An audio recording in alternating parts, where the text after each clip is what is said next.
Buongiorno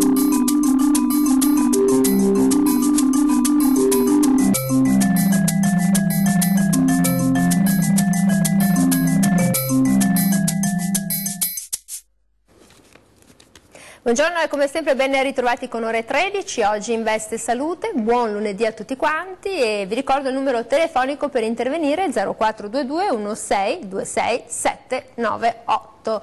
E allora, oggi un argomento importante perché parliamo di senso di colpa, cercheremo di capire perché ci può attanagliare e come magari superarlo e poi se è possibile aumentare l'autostima, insomma migliorare la considerazione di se stessi. E il piacere di avere in studio con noi, ben ritrovato, il dottor Michele Canil, neuropsicologo e psicoterapeuta. Benvenuto. Grazie, buongiorno. Allora, senso di colpa, ci viene in mente, no, così, il senso di colpa qual è? Qual è quando una persona ti dice ma vado a fare il bagno al mare, mi guardi per cortesia le mie cose sotto l'ombrellone e allora anche lì noi no, diventiamo altruisti e anche abbiamo un senso di colpa che non succeda niente, già quello è una forma di senso di colpa e poi la sanno lunga gli economisti che, o quelli che fanno pubblicità, indurre un buon senso di colpa non mancano mai. E allora che cos'è questo senso di colpa che proviamo tutti nella vita? Cioè possiamo fare outing, tutti hanno provato una volta il senso di colpa perché sì, non hanno fatto bene un compito a scuola, non hanno studiato, dimenticato qualcosa, insomma fin da piccini. Fin da piccini addirittura il senso di colpa è una di quelle prassi educative da molto tempo. È pur vero che il senso di colpa eccessivo diventa problematico, ma è anche uno di quegli aspetti dell'essere umano e non solo che a volte limita dei nostri comportamenti potenzialmente scorretti, quindi come dire va dosato bene, è un po' come il sale da cucina, volendo c'è su tutto il campo del nostro vissuto, ma non deve essere mai eccessivo.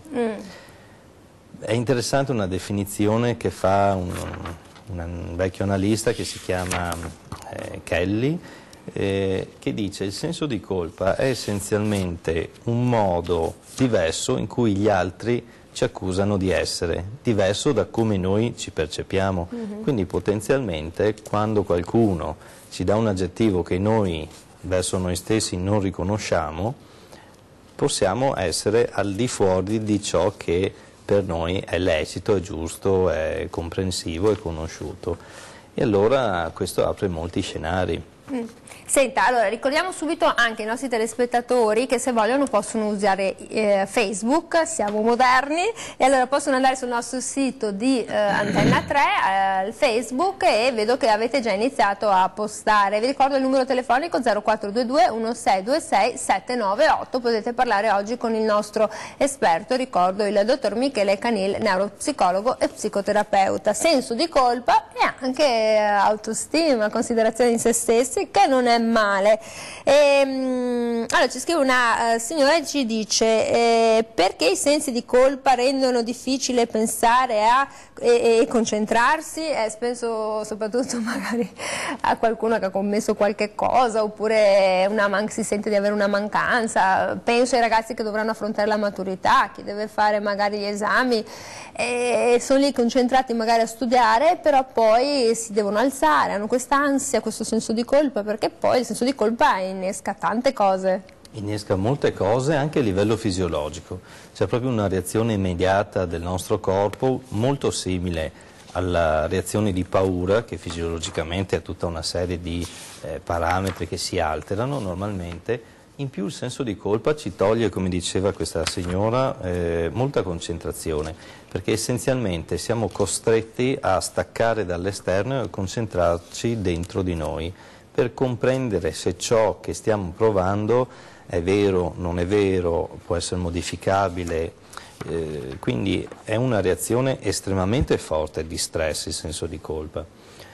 Per questo dico va dosato, ma bisogna anche imparare un po' a definire noi stessi, in modo tale che se riceviamo qualche accusa a livello relazionale siamo già pronti per decidere se siamo così come ci vedono o forse no. Cioè devono avere una sorta di corazza, di struttura, un po' di autostima. Ci vuole un po' di telaio interno che sostiene la persona, ci vuole una struttura di personalità. E a volte quando questa è un po' manchevole e quindi c'è un po' una bassa autostima, siamo molto più esposti al senso di colpa. Al senso di colpa, che poi comunque lo proviamo tantissimo in tanti ambiti, nel lavoro, nella scuola, nella vita, nelle relazioni col prossimo, cioè lo ritroviamo spesso nella vita, un trade union fra varie situazioni. C'è stato uno studio interessante che tra l'altro ha messo in relazione il senso di colpa e la depressione, il senso di colpa e l'autostima. In questo studio di Manchester, il dottore ha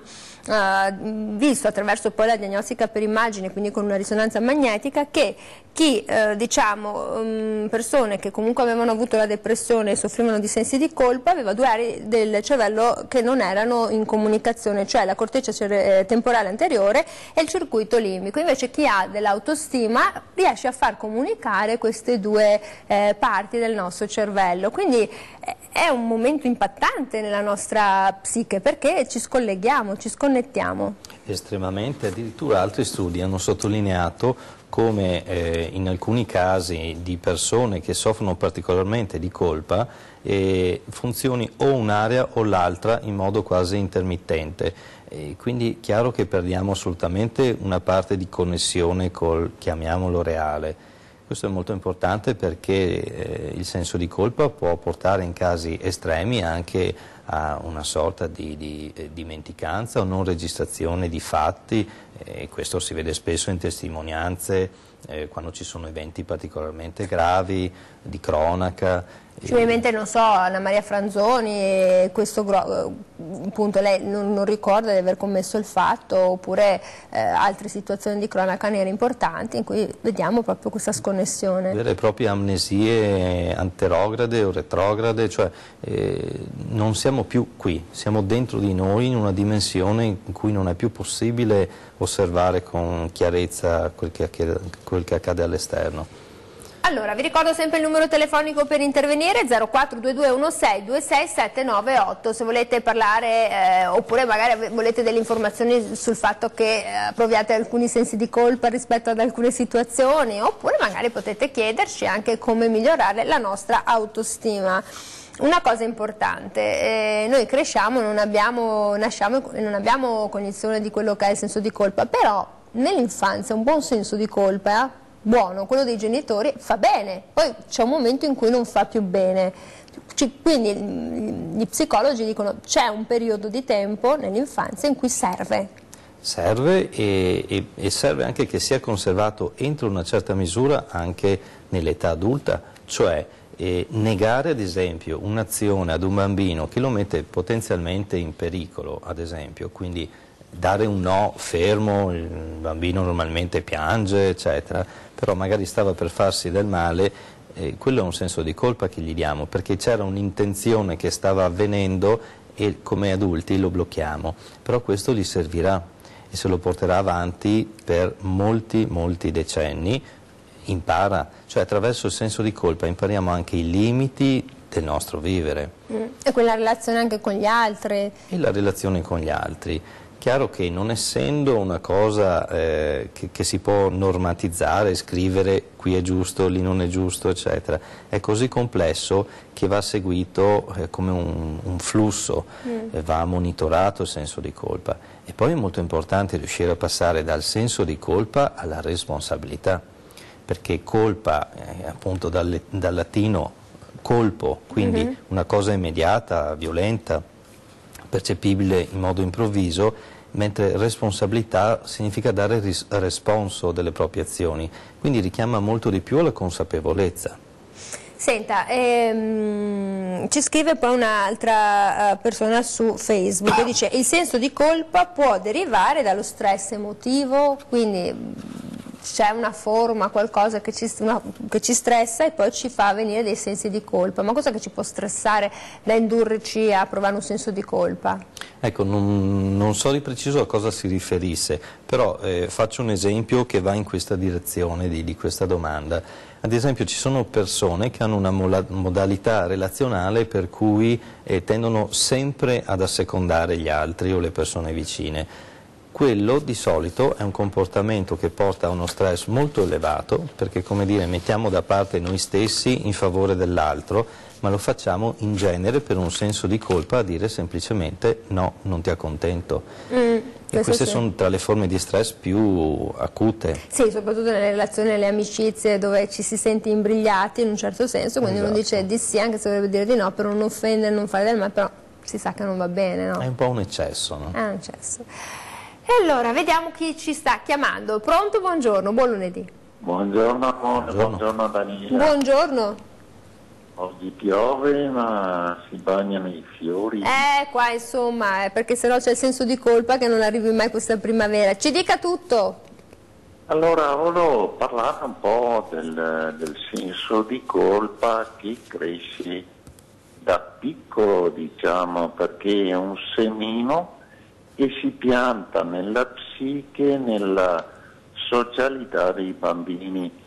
Innanzitutto guardano molto la televisione, internet, tutti i diffusori di notizie, programmi e resto. E vengono dati messaggi subliminali e non sbagliati, che la donna è bella col seno grosso, che l'uomo è bello se ha i muscoli di Rambo, che bisogna sempre portare i tacchi, gonne lunghe, e uno non può neanche vestirsi come più crede o gli sembra consono, perché bisogna vestire di marca, bisogna vestire il prodotto pubblicizzato al momento, e lo stesso col cibo e con tutta una catena di consumi di beni che normalmente si utilizzano in una famiglia.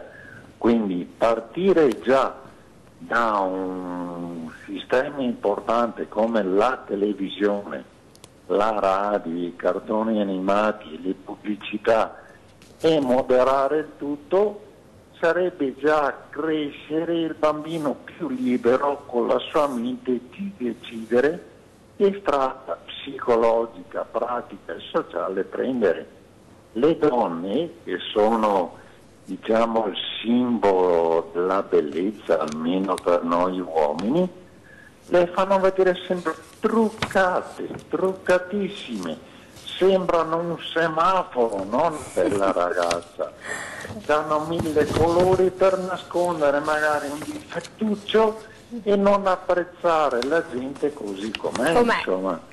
Insomma, lei dice basterebbe poco e probabilmente le persone sarebbero più rilassate fin da bambino, insomma, non seguire proprio tutti quegli esempi, quelle pubblicità. Intanto io la ringrazio davvero molto. Lui ha citato le donne, no? Le donne, come il pavone fa la ruota, la donna si mette tante cose, no? Per sembrare più carino, più bella. Però giustamente dice questo signore, il senso di colpa è un semino che poi cresce, viene amplificato anche dal contorno, quindi la società e i media in questo caso, piuttosto che anche, come abbiamo detto, dalle relazioni. È proprio così. Cioè tutto quello che noi vediamo poi ci può provocare un senso di colpa? In qualche modo, allora intanto solleva una questione molto importante, signore, perché il giudizio sociale in questo momento storico è molto forte, come anche in altre fasi la storia ci insegna, ma in questo momento in particolare, soprattutto sugli stereotipi che vengono presi sempre per veri, creano, come dire, un giudizio, creano un punto fermo e percepire noi stessi al di qua o al di là di quel punto può fare la differenza per alcuni. Quindi lì dove non c'è magari una persona ben strutturata o ancora ben strutturata, adesso magari parlo degli adolescenti, dei preadolescenti che molto vivono questo senso di colpa sociale esteso, questa è una questione che deve far riflettere. Lo stereotipo in qualche modo fissa uno standard. e siamo quasi convinti, erroneamente, che se non siamo vicini o identici a quello standard non andiamo bene. Questo è una falciata per la nostra stima. Quindi il figlio perfetto, l'estetica perfetta, o l'omologazione o dei modelli che insomma, la cui asta viene spostata continuamente, perché chiaramente è l'inarrivabile, no? E questo è un problema che si riscontra in questa società, che non aiuta per nulla. Non aiuta per nulla e rischia di creare altri modelli contrapposti, cioè da un lato c'è il bello, ci sarà il brutto, il perfetto e l'imperfetto. E lì dove noi ci riconosciamo nella parte negativa viviamo in colpa addirittura, quindi si esce dal concetto di senso di colpa come emozione temporanea, se diventa uno status di vita ovviamente porta a rattristarsi, ad andare in depressione, a non percepire noi stessi come adeguati. Ed è lì che dovremmo intervenire con la nostra autostima, cioè essere così strutturati, non certo come penso io la matrigna di Biancaneve, che aveva una grande autostima di sé, però insomma essere strutturati, quindi la famiglia deve anche dare eccoci qui, la famiglia deve dare dei messaggi importanti, questo è. Importanti e supportare la diversità. La diversità come qualità, non come non perfetto, semplicemente come diversità. E a questo siamo poco abituati in questo momento, credo. Esatto, tutti vogliono essere bravi, belli, sapere perfettamente le lingue e avere un figlio che fa l'università, ma c'è bisogno del calzolaio, c'è anche bisogno della rottina, lo ricordiamo sempre. Allora, noi dobbiamo andare in pubblicità, però vi ricordo il numero telefonico per intervenire, 0422 1626 798. Noi siamo qui a disposizione con il dottor Michele Canil, neuropsicologo e psicoterapeuta. A dopo.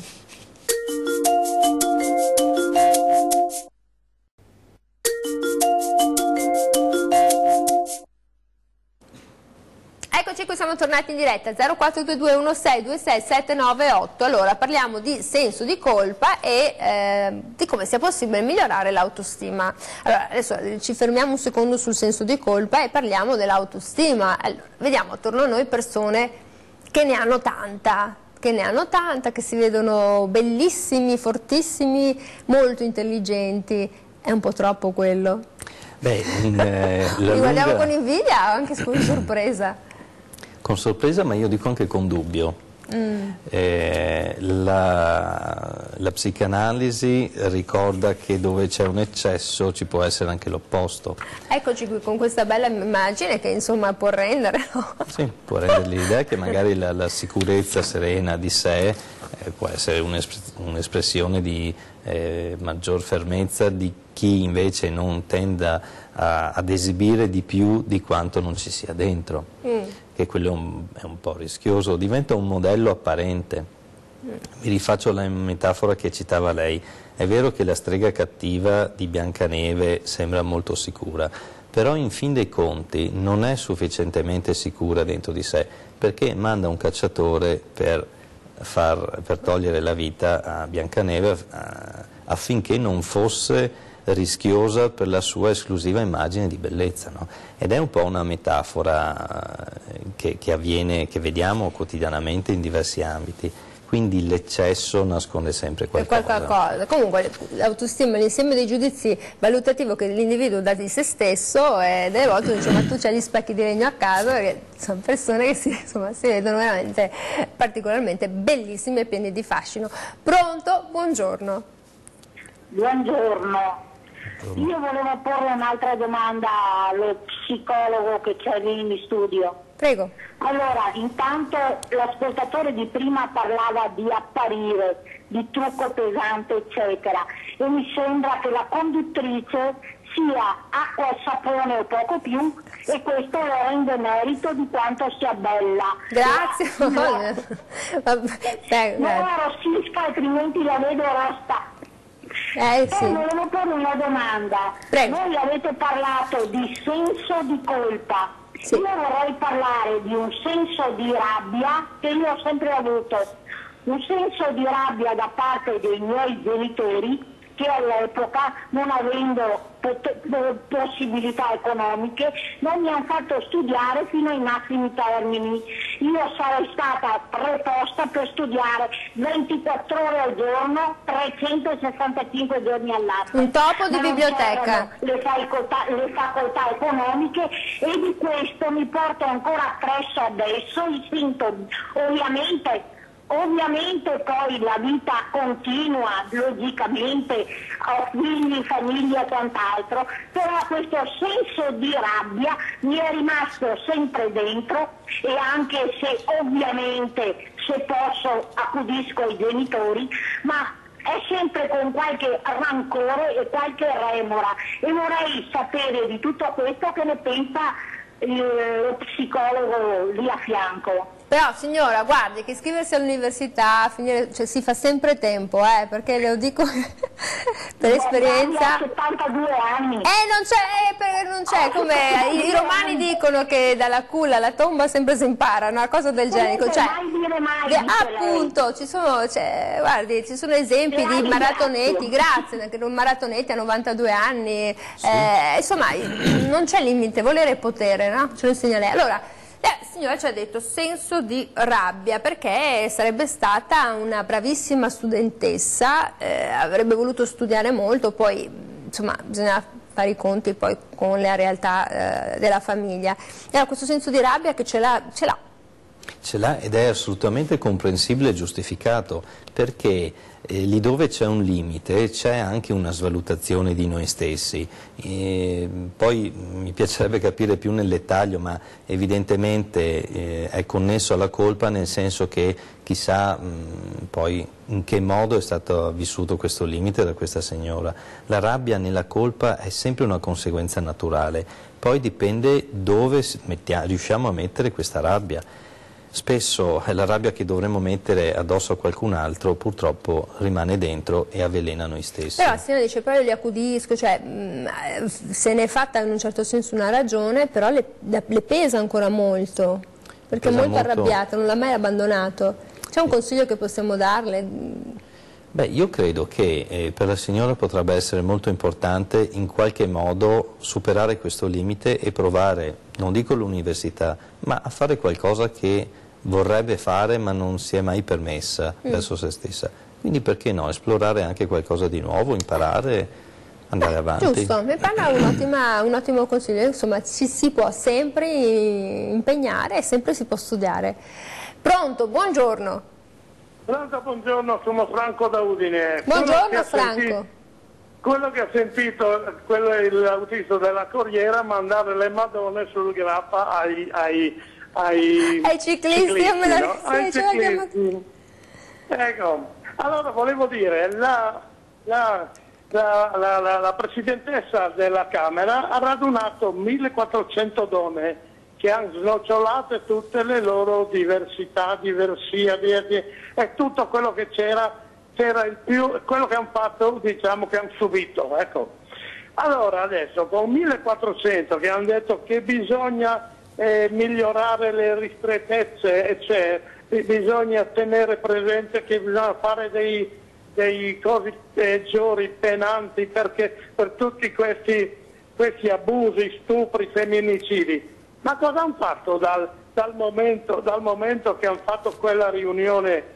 Non hanno fatto un bel niente. E sì che le donne potrebbero fare tanto di più, perché ogni parlamentare c'ha una donna a casa, e se questa non gli fa da mangiare, non gli lava i panni, non si presta, eccetera, il parlamentare deve praticamente eliminare le parolacce che tanti uomini dicono alle donne. E in più una legge che chi stupra, deve essere, non dico stuprato, ma ammazzato, basta là. Vabbè, allora Franco, lei è uno di sangue, allora intanto la ringrazio perché ci fa, insomma, siamo appena uscite la settimana della festa dell'8 marzo, è importante ricordare questo. E insomma, però dice, questi parlamentari che si uniscono per fare le leggi, per parlare bene di quello che si potrebbe fare, non provano senso di colpa evidentemente, cerco di interpretare.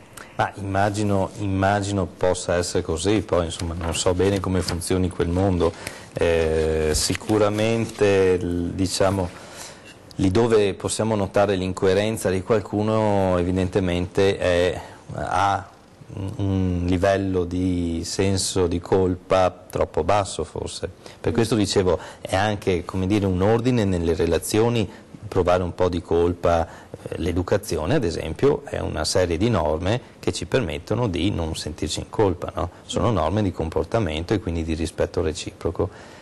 Lì dove non c'è molta coerenza personale può esserci una colpa troppo bassa. Ma senta, nasce tutto in famiglia, cioè questo senso di colpa nasce in famiglia, si struttura in famiglia, perché lei ha citato adesso anche una cosa importante che è la regola della buona educazione, e vediamo sempre più spesso, almeno personalmente mi capita di vedere, persone molto maleducate che non rispettano la regola, che non rispettano la legge e la parola maleducato è il minimo che uno si possa permettere di dire, perché? Sì, diciamo dalla maleducazione, ma anche fino, arriviamo al superamento dei limiti della legge, ad esempio, cioè lì dove non ci sono stati dei limiti educativi. Quindi sì, chiamiamo in ballo la famiglia, le varie figure, insomma mi fa piacere anche citare Recalcati che giustamente mette molto l'accento sulla figura del padre, no? Che nel Novecento progressivamente per diverse questioni in alcuni ambiti è mancata. Non che il padre debba essere l'unico a porre limiti nell'educazione dei figli, ma come dire, c'è un'orchestra che è la famiglia, e se qualcuno suona a un ritmo diverso non funziona. Cioè il famoso quando eravamo piccoli, adesso però quando tornerà a casa tuo papà... Ecco, quella è una minaccia di colpa e quindi può avere un effetto, perché come dire, guarda che il tuo comportamento non svanisce nel nulla. Perché? Perché diventa problematico se per il bambino cominciamo a far passare qualsiasi comportamento, lui pensa di poter far tutto. E invece vanno messi comunque dei paletti e i genitori non si devono sentire in colpa se insomma il bambino, perché cioè come mi insegnavano a me, se il rametto di pomodoro cade ci vuole il paletto e va un po' legato e poi la pianta cresce dritta, giusto? Assolutamente. È un po' così, senza essere esagerati però. No, ma insomma una direzione va data. Una via, poi dopo... E poi dobbiamo darcela anche noi, da adulti. Senta, allora ricordo il numero telefonico 0422 1626 798. Siamo sempre su Facebook e a proposito di Facebook, sul nostro sito di Antenna 3, una signora scrive: perché quando ci sentiamo in colpa cominciamo a prendere le distanze anche dalle persone che abbiamo ferito invece di tentare un riavvicinamento? Perché quando siamo in colpa e proviamo questo sentimento allontaniamo le persone che ci sono vicine e non le usiamo come supporto, come possibile aiuto, via d'uscita. Ecco, generalmente questo accade quando la nostra immagine interiore è rovinata, cioè secondo noi l'interpretazione che diamo è che noi non siamo più tanto degni e addirittura arriviamo alla vergogna. Quindi la vergogna di stare vicino e di stare in relazione. Spesso il senso di colpa porta all'isolamento totale della persona, quindi è un aspetto dell'essere umano che è molto importante anche per quanto riguarda la clinica, quindi le depressioni, e forse troppo spesso ci si dimentica in certi ambienti di quanto questo determini proprio l'evitamento della socializzazione. La signora sottolinea questo aspetto perché evidentemente ha fatto esperienza di un senso anche di vergogna, presumo. Che comunque è un po' affine anche a molte patologie della psiche, portano ad allontanare gli altri, quindi le persone insomma diventano sempre più chiuse in se stesse e gli altri insomma diventano mondi a parte. Senta, per quanto riguarda il senso di colpa, ha un confine molto sfrangiato con tante patologie. In quali patologie può portarci questo sentimento? Diciamo che la conseguenza più immediata è la poca stima di noi, quindi da lì si aprono diversi scenari. Uno più, diciamo, una patologia che ci porta un po' più ad attivarci, che sono i disturbi d'ansia o le fobie, e altri che ci portano invece un po' di più alla chiusura, come la depressione o altri disturbi della stima di sé, ma in ogni caso vanno un po' rimessi in ordine questi aspetti per il benessere personale. Senta, c'è un'immagine che sta passando, adesso l'abbiamo messa, è il marketing del senso di colpa, perché poi mi riallaccio anche alla telefonata che ci ha fatto il signore, no? Perché vedendo con gli occhi cominciamo a desiderare quello che ci piace e se non compriamo quella merendina piuttosto che quell'altra cosa, la mamma può sentirsi anche in colpa perché il bambino vuole quel determinato prodotto. Assolutamente, il marketing punta molto perché sa che dentro di noi un granello minimo di senso di colpa c'è, e quindi... Adesso io mi sento in colpa perché i colleghi mi dicono che c'è una telefonata, la prendo subito così innalzo la mia autostima. Pronto, buongiorno. Buongiorno. Prego. E allora io dico la mia. Prego. Secondo me questa società ha per forza i sensi di colpa. Perché? Perché praticamente una società che non sa come conoscere e si affida al mistero per tutto quello che succede, praticamente dà la responsabilità sempre a qualcun altro, no? E di conseguenza dietro il mistero c'è sempre l'idea che le cose andranno sempre peggio. Perché? Perché se non si sa come risolverle, ovvio che vanno sempre peggio. Quindi non esiste senso di colpa se non ci si affida a una società dove che c'è sempre qualcuno che ci dà una mano quando c'è qualche problema. Quindi se ci ammaliamo deve essere il dottore, se abbiamo problemi spirituali, psicologo, questo o altro. In pratica affidiamo sempre la responsabilità a qualcun altro, quindi fintanto che le persone non sanno come conoscere e quindi passano attraverso a questo mistero e quello che in pratica lo fanno perché sanno quello che stanno facendo, ovvio che viene sensi di colpa, ma questo sono determinati dal fatto che c'è un sistema che deve occuparsi di te. Ma se tu ti occupi di te stesso e fai in modo che questo lo passi anche agli altri, che sensi di colpa di che cosa? Sai quello che stai facendo, appunto? Ho detto tutto. Grazie, deciso. Allora, le faccio dare una risposta dopo la pubblicità. E forte, cioè, ha fatto la sua analisi. 0422 1626 798. Noi torniamo dopo la pubblicità e continuate a postare anche su Facebook. A dopo.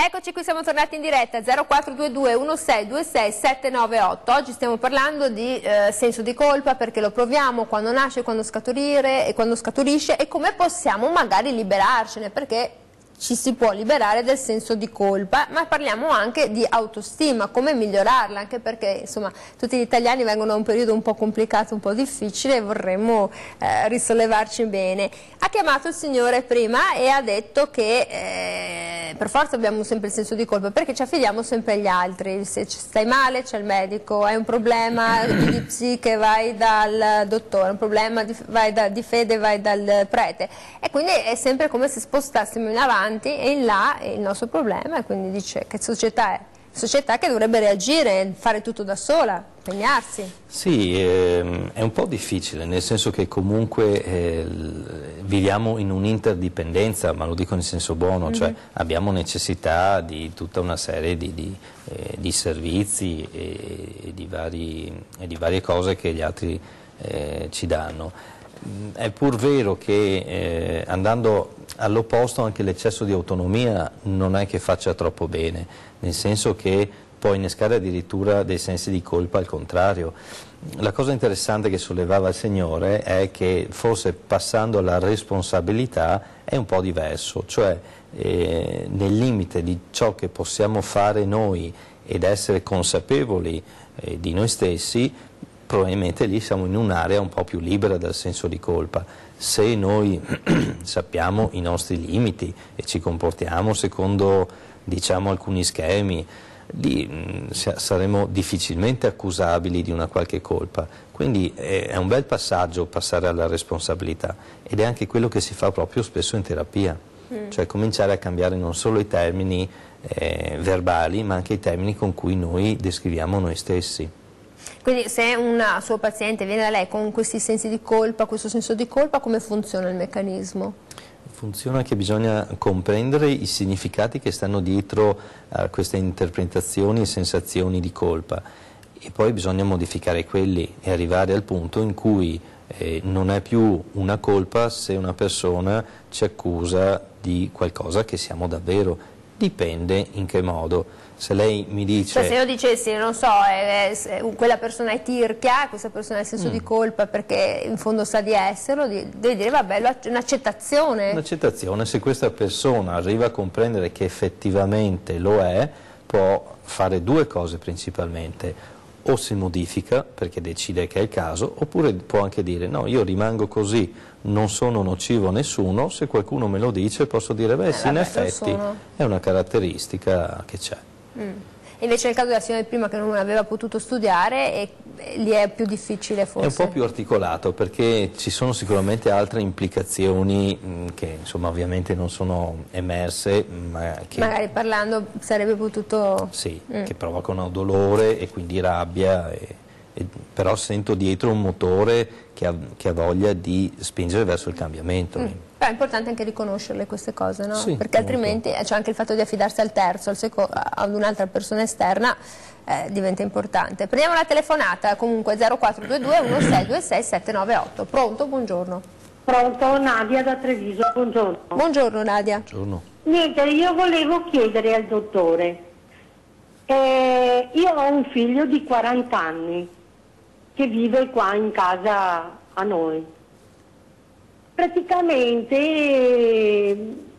è rimasto disoccupato 5 anni, però adesso si è chiuso ancora di più, non parla, viene da casa dal lavoro, mangia, si mette nel divano, non ha dialogo con noi genitori. Come mi devo comportare? Perché se le faccio domande non so che domande fare. Stai bene, stai male? E come mi devo comportare? Mi scusi ma è mia domanda. Grazie, Nadia, arrivederci. Nadia, adesso noi cerchiamo il dottore le darà una risposta perché insomma sono dinamiche che capitano in famiglia. Capitano soprattutto in questi ultimi periodi, ma io credo di poter dire alla signora di tentare in ogni caso di aprire un dialogo. La domanda da fare forse è meglio partire da una domanda semplice. Capisco che questa persona sta vivendo un momento di probabilmente ferita nell'autonomia, quindi è bene intanto chiedere come stai, cosa pensi che posso fare per te, sbagliamo qualcosa. Ma lo deve dire come pensi, al singolare o anche al plurale, cosa possiamo fare, perché questo forma, no, cambia se una persona è chiusa, va verso la depressione, cosa possiamo fare? Lo deve dividere. Cosa possiamo, nel senso che ovviamente c'è la signora, c'è il resto della famiglia, c'è questa persona, il figlio, quindi provare a creare un tutt'uno, accettando però che potrebbe anche arrabbiarsi ed è libero di farlo perché può essere una prima reazione, soprattutto in questi casi in cui magari ci sono state difficoltà nell'area del lavoro, quindi questo richiama l'area dell'autonomia, del senso di stima di se stessi, come si diceva, quindi rimanendo disponibile a ricevere anche un no iniziale. Poi vediamo. La signora essere strutturata, la signora Nadia, nel sapere che il figlio potrebbe avere anche delle reazioni avverse, come si dice, o comunque delle reazioni negative, contrarie, come un'invasione della privacy. Può darsi, però in qualche modo è lì e sta anche comunicando un malessere, quindi io tenterei di aprire questa porta.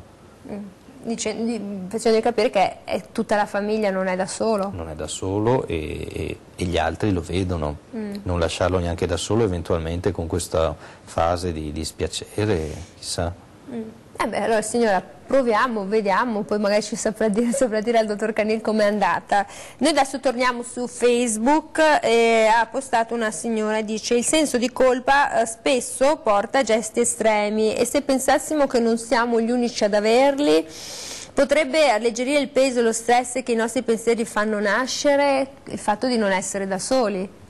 Di non essere da soli, questo sì. Vorrei citare un fatto curioso e come dire anche una buona notizia. I dati Istat, ma non solo, diciamo a livello mondiale, è dimostrato che, tolte alcune regioni del mondo, lì dove ci sono delle crisi economiche importanti, i suicidi diminuiscono. Questo deve farci molto riflettere, perché io credo che l'unica cosa sensata e ragionevole che possiamo dedurre è che le persone tendenzialmente si legano un po' di più tra di loro. Al momento, cioè nel momento di crisi, lei dice, emerge la società. Emerge la società, la rete, la possibilità di cooperare tra noi esseri umani, quindi chissà la famiglia, le amicizie, i contatti positivi, e questo è a livello mondiale, ripeto, escluse alcune regioni che hanno situazioni particolari. Lì dove c'è invece un grande benessere economico aumentano un po' i suicidi, e questa statistica ormai è ben nota, e questo fa riflettere anche sul fatto che forse siamo più soli nel grande benessere, che forse perdiamo alcuni valori. Queste sono ipotesi. Senta, in tutto questo, come lei diceva prima, anche adesso c'è l'importanza dello specchio sociale, il confronto sociale, perché la società, cioè la famiglia, come diceva la signora Nadia, è il luogo dove, non so, vengono accolte le persone e si vede se c'è un problema, però poi c'è tutto il confronto con lo specchio sociale, con una rete sociale che è pesantissima, che può essere mamma, mammatrigna. Sì. Questo dipende ovviamente dalle persone di cui ci circondiamo e i criteri con cui abbiamo scelto le persone che possiamo scegliere, perché a volte i colleghi di lavoro non li possiamo proprio scegliere, o a volte addirittura neanche i membri della famiglia, o in certi casi anche le amicizie, perché persone ad esempio che temono molto l'abbandono tengono gli amici che hanno, anche se in effetti li fanno stare male.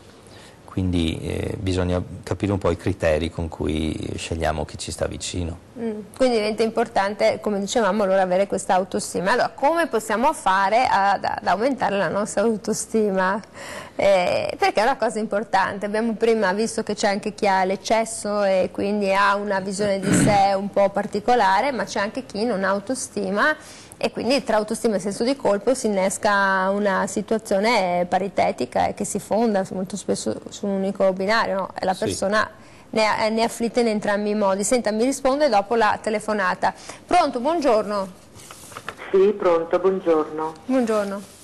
Mi chiamo Anna. Volevo dire al dottore, un senso di colpa scatenato, cioè a distanza di anni, succede qualcosa, immagazzini nel cervello che poi non ricordi più, basta una parola, una frase, qualcosa e ti torna tutto quello che è successo e provi del senso di colpa perché sai che non puoi più rimediare. Lei dice come possiamo superarlo, come posso superare questo? Come si può venirne fuori? Perché il discorso ritorna, però non si trova il sistema per dimenticare o per superare il problema. Cerchiamo, grazie Anna per il suo intervento, e le faccio dare una risposta dal nostro dottore che è, ricordiamo, un neuropsicologo e psicoterapeuta. È un po' come quando nella letteratura mangiavano le maddalene e le veniva in mente i ricordi. Sì. Allora, questa signora Anna come può fare? Come il sogno ricorrente, l'esame di maturità, che non è una prova fallita, qualcosa che non hai superato? Sì, allora se non ho capito male la signora Anna si riferiva ad un evento che è accaduto e che in qualche modo riaffiora in situazioni, in circostanze diverse. Credo che provare a comprendere le cause del primo evento scatenante sia fondamentale, perché se effettivamente lei ritiene di aver avuto una responsabilità,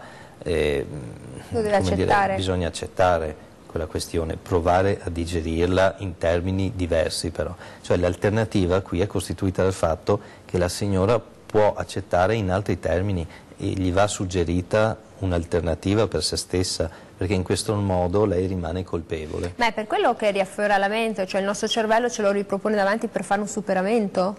In qualche modo sì, o anche perché a volte le circostanze esterne ci ripropongono la medesima situazione, quindi è un po' come un gioco di ruolo in cui noi ci ritroviamo.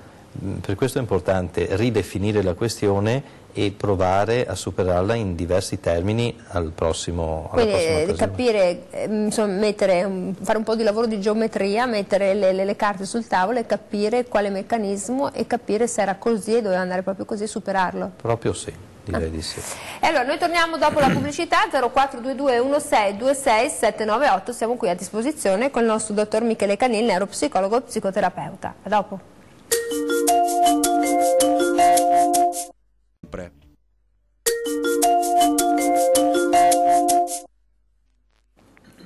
Eccoci qui, siamo tornati in diretta 0422 1626 798. Senso di colpa, autostima. La signora Anna prima della pubblicità che ci aveva chiamato aveva questo senso di colpa che veniva scatenato probabilmente da altre situazioni affini o analoghe, e allora dobbiamo trovare il meccanismo per superarlo. Come si supera davvero il senso di colpa? Cioè c'è un momento nel quale c'è la chiave di volta che ci permette di dire basta, non tornare più, come il sogno ricorrente, non so, appunto penso la maturità è andata, l'ho fatta.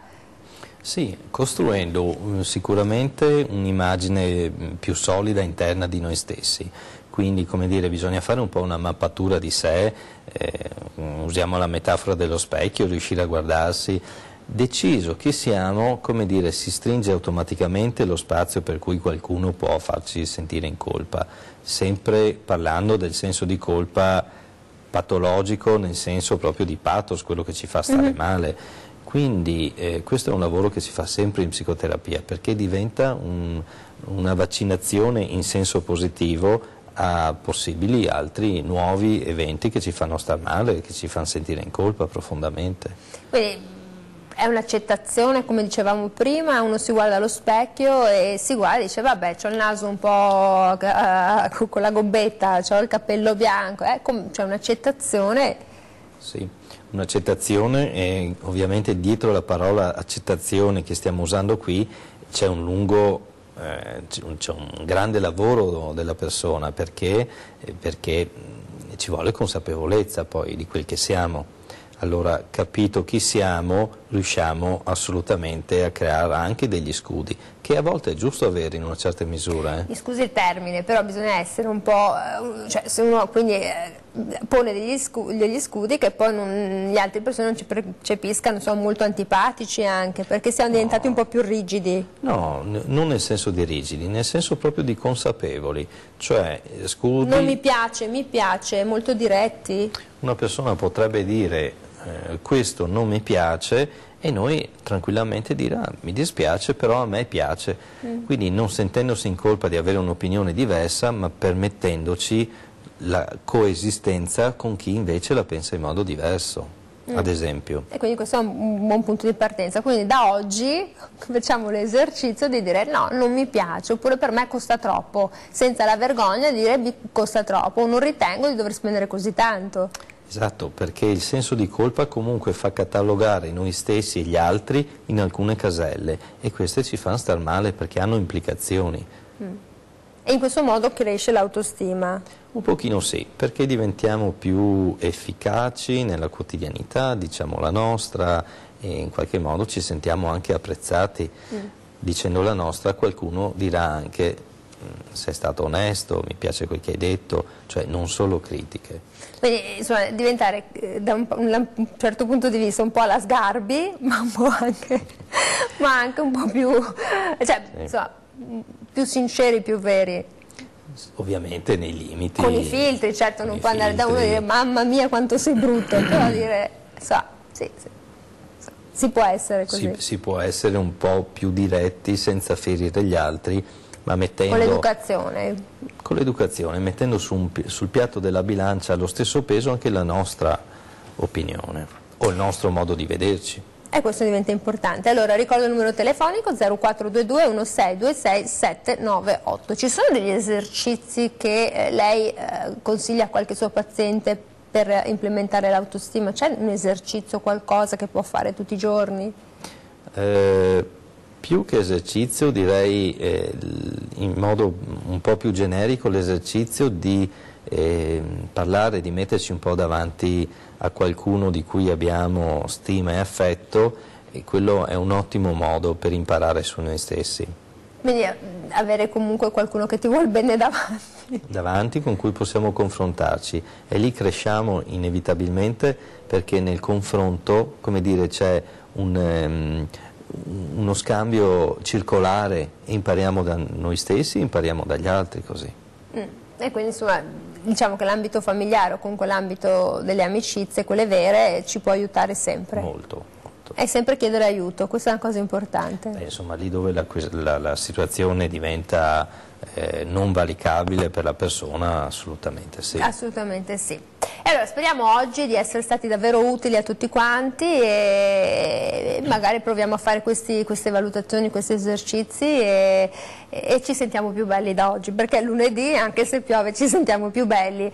Grazie davvero molto a tutti coloro che ci hanno telefonato, chi ha postato, chi ci ha seguito, e grazie davvero al dottor Michele Canil, neuropsicologo e psicoterapeuta, che ritroveremo, e noi torniamo domani perché siamo ottimisti. A domani. Grazie.